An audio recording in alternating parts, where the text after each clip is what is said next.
Qui monte enflammé, c'est le seul prix, la seule gloire dont mon cœur puisse être charmé.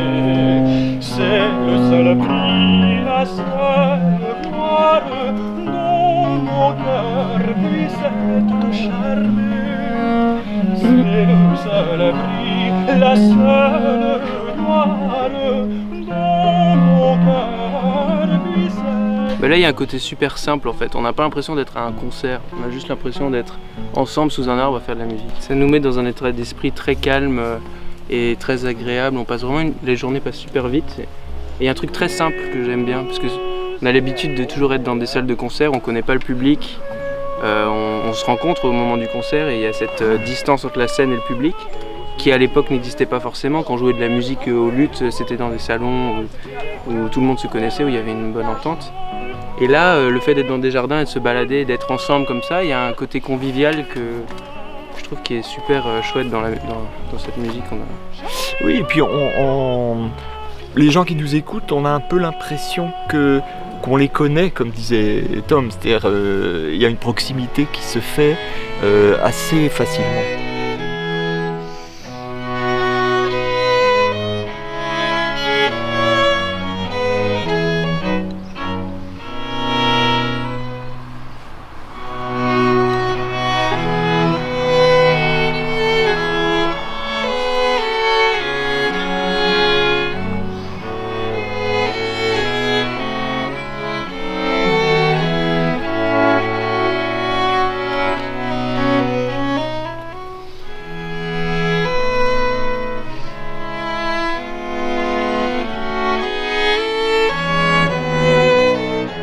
Ask my friends to come and see an octopus is garden with me. I'd like to be under the sea in an octopus's garden in the shade. I'd like to be under the trees in William Christie's garden. Là, on a essayé des choses, c'est-à-dire qu'il y a une petite prise de risque, comment dire, des fois, les impros, ça peut être raté, mais qui est là pour dire que c'est raté ou c'est pas raté finalement et à partir du moment où on prend le risque et où on essaye, c'est jamais raté, mais voilà, c'est aux gens de le dire en fait. Si ça marche ou pas, mais apparemment ça marche. Et il y a un élément de jazz dans la musique baroque parce qu'il y a beaucoup de moments où il faut mettre les ornements et ces ornements viennent dans le moment.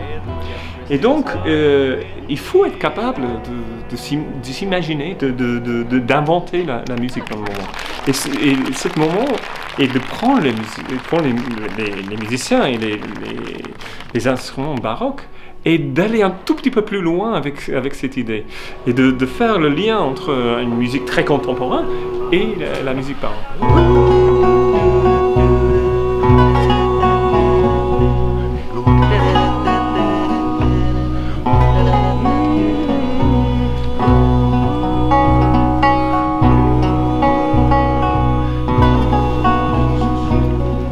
On a pris des thèmes baroques et on s'est dit mais en fait ça ressemble, les séquences harmoniques sont les mêmes dans la pop.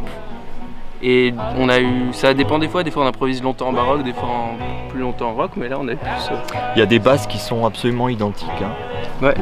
La basse de My Funny Valentine, et puis la basse de... Voilà. Et en jazz, c'est la même chose. C'est presque les mêmes harmonies. Et puis même à l'époque, pour eux, c'était de la musique classique. C'était pas de la musique classique, c'était de la musique actuelle. Donc ils se posaient pas la question forcément d'être dans... Leur style était naturel, ils étaient pas en train de se dire « je fais la musique classique sérieuse ». Je pense que Chet Baker, c'est un musicien actuel comme Henry Purcell était un musicien de son époque, et du coup je sais pas si c'est clair. Si. Du coup tout se rejoint en fait. Mais il n'y a pas de musique ancienne. Il n'y a pas de musique ancienne, voilà, on va dire ça. C'est ça qui est Il n'y a formidable. que toute musique est vivante, on va dire ça.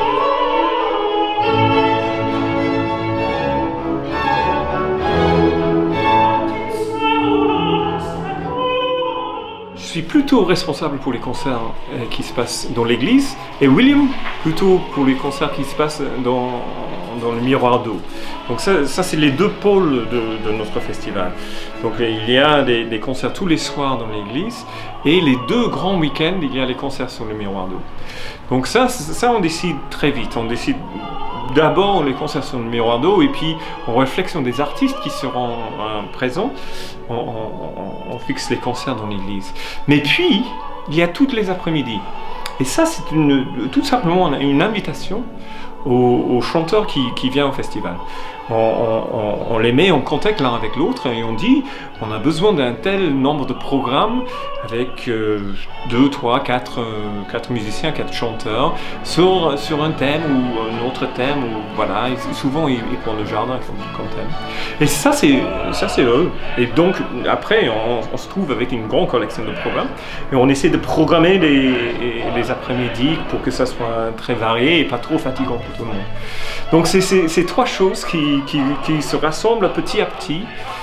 D'abord le miroir d'eau, puis l'église, et puis les promenades musicales, comme on appelle les concerts dans le jardin.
Oui, c'est moi qui contrôle les méditations, donc je chante moi-même de temps en temps.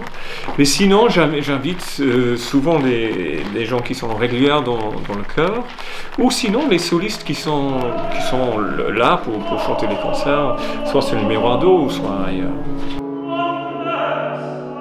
Mais l'acoustique est magnifique, et il y a un grand avantage que l'église n'est pas gigantesque.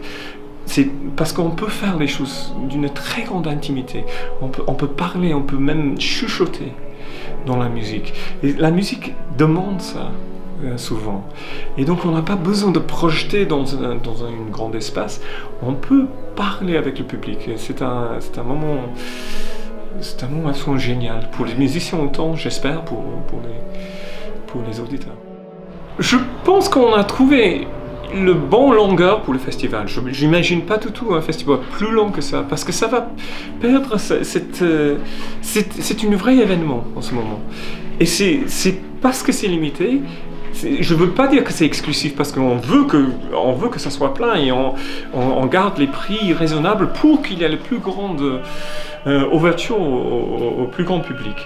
Mais c'est un événement qui est très particulier et si ça devient grand, ça va perdre cette atmosphère qui est très spéciale, très particulière.